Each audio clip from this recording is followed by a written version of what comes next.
Coach, over here. You guys are on the verge of making history and a historic comeback. What are the steps you're taking between now and Monday to guarantee that your team is going to stay in focus and you will succeed on Monday? I mean, there is no guarantee.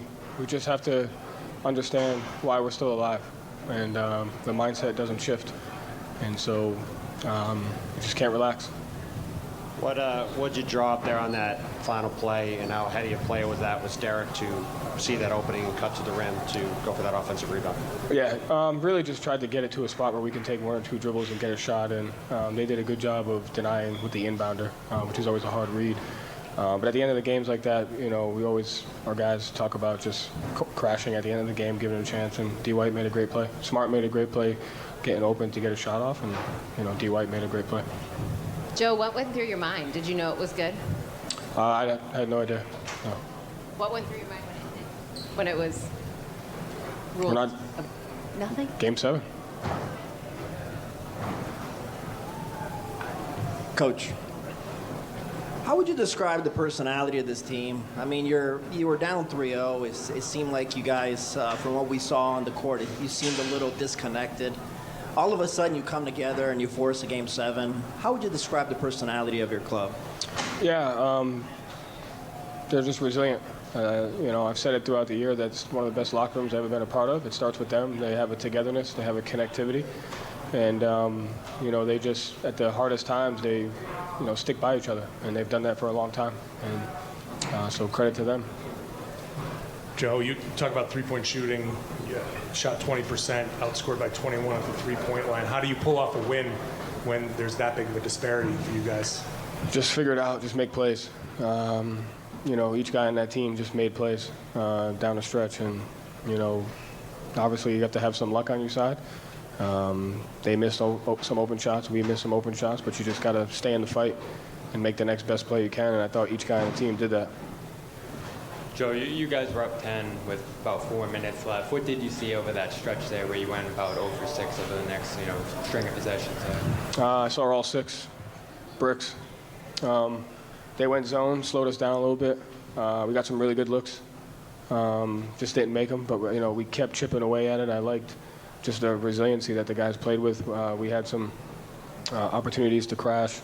We did that, and just resiliency from the guys.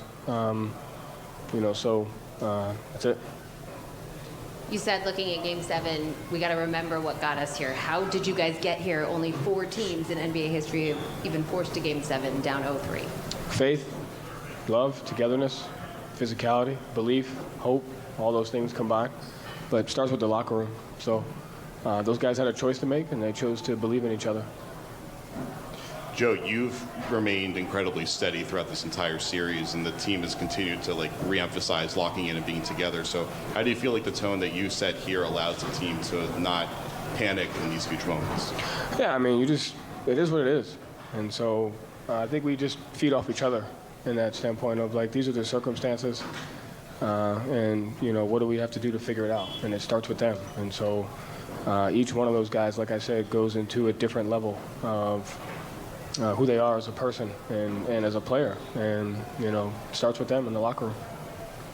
Joe, obviously Derrick White had the game-winning offensive rebound, but you had a few key offensive rebounds in the fourth quarter. Just what's it say about these guys that even when the shots aren't falling, they're finding ways to kind of keep possessions alive and give themselves a chance? I mean, that was always the question, right? What happens when we don't shoot the ball well? And I think the guys buying into those corner crashing opportunities is what gave us a chance. And I think those things are important. And we had some of that in Game 5, and then we had some more of that tonight. Joe, what did you make of the activity and presence of your bigs, Al Horford and Robert Williams tonight? Those 2 guys, they don't probably get enough credit. They're just, staples for us on both ends of the floor. And when they play with the level of physicality and presence for us, we're a different team. And, there's a bunch of guys on our team that have different gifts, that they bring to the table outside of basketball. And Al and Rob are 2 guys that bring a sense of joy and just bring a sense of steadiness. And so we really rely on them for that. Thank you, Joe. Thank you.